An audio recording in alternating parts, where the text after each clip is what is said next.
Bonjour Martine Gerco.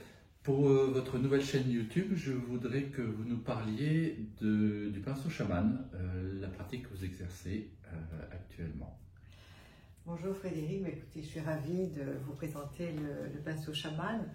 C'est un concept que j'ai créé il y a quelques années et qui favorise la création en état d'expansion de conscience. Et point n'est besoin de savoir peindre ou dessiner.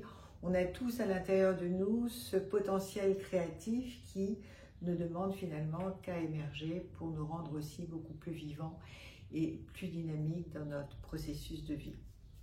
Alors j'ai créé le pinceau chaman à la suite d'une agression qui m'est arrivée il y a quelques années. Je n'ai pas envie de m'étendre sur cette agression, mais pour me guérir de ce stress post-traumatique, puisque je suis une praticienne du chamanisme, j'ai pris mon tambour, je me suis reliée aux forces cosmiques et j'ai demandé comment puis-je me guérir de ce stress post-traumatique.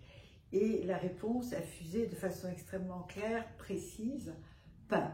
Et puis aussi en anglais, puisque je suis à cheval entre les deux langues, paint. Et j'ai fait confiance à cette réponse, je ne voulais pas prendre de médicaments pour me soigner. Et je suis allée chez Sennelier, j'habitais à l'époque rue Notre-Dame-des-Champs, et j'ai acheté des toiles, des tubes, du pinceau, des couteaux, et puis j'ai commencé à peindre. Et comment ai-je commencé à peindre? Je ne savais pas peindre, je ne savais pas tenir un pinceau, je ne savais pas dessiner, et j'étais toujours dernière dans cette matière à l'école. Mais j'ai fait confiance à cette question, et j'ai commencé, puisque je suis très intuitive, et je ressentais qu'il fallait que je mette des tambours chamaniques pour galvaniser mon geste.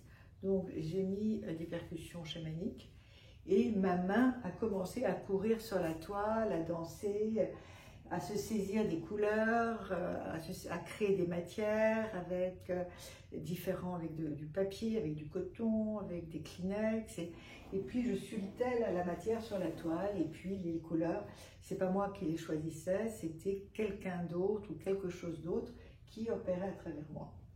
Alors je ne vais pas vous expliquer ce que sont les états d'expansion de conscience, hein. On peut les rencontrer par la respiration contrôlée, consciente, accompagnée de musique, hein, comme en respiration holotropique. Surtout ne pas pratiquer cette respiration tout seul, elle a besoin d'être pratiquée dans un cadre sécure, vigilant.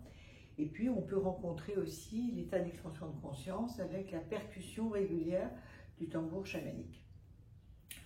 Donc, je pratique les deux approches, et la respiration holotropique et l'approche chamanique, et j'enseigne donc à mes participants à rencontrer cette force pulsionnelle créatrice qui finalement ne demande qu'à opérer.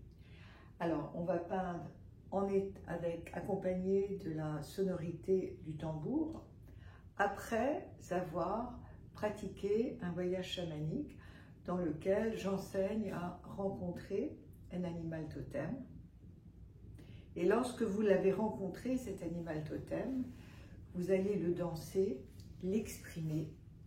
Et une fois que vous êtes bien incorporé par cette énergie animale, primale, je dirais pas primaire, mais primale, très créatrice, très archaïque, qui va libérer la censure du mental, à ce moment-là, vous prenez vos pinceaux, vous prenez votre matériel et vous exprimez, vous jetez sur le papier, sur la toile, ce qui vous habite. Voilà, alors là c'est mon dernier tableau que j'ai fait lorsque j'ai eu le Covid, au mois de mai. J'étais extrêmement fatiguée et mon conjoint m'a dit, puisque tu es fatiguée, eh bien tu vas te régaillardir, je sais pas, tu vas te renforcer en jetant ce qui se passe en toi sur la toile. Et ce qui est extraordinaire, j'étais tellement fatiguée, mais en état d'expansion de conscience, il y avait une musique chamanique qui jouait en arrière-fond et qui guidait ma main. Et voilà les couleurs qui ont été jetées sur la toile, travaillées. Et je m'en suis sentie vraiment renforcée. Et ça a été vraiment la manifestation de ma guérison. Donc quand on exprime ce qui nous habite, à ce moment-là, on se libère de nos entraves, de nos chaînes, et on devient aussi créatif et créateur de notre vie, et puis peut-être de notre nouvelle vie. J'explique tout cela dans mon livre « Une psy parle aux esprits, je ne fais pas tourner les tables, je ne parle pas aux défunts, mais ce livre s'adresse aussi à tous les publics, au public profane, aux professionnels, et c'est le livre d'une quête, le livre d'une femme non conformiste et dont la vie a été aussi de chercher à repousser les limites, repousser les frontières pour trouver de nouveaux modes de création, de nouveaux modes de vie. Et puis surtout, c'est un appel au vivant, c'est un appel à la liberté. Voilà. Et ma création, ma créativité, c'est aussi un appel à la liberté. Voilà, ça c'était pour ouvrir ma chaîne YouTube. Je vous souhaite beaucoup de plaisir en la regardant, en l'écoutant. Et puis n'hésitez pas, si vous souhaitez, à m'envoyer des mails auxquels je répondrai mgerco@gmail.com. Bel été et au revoir.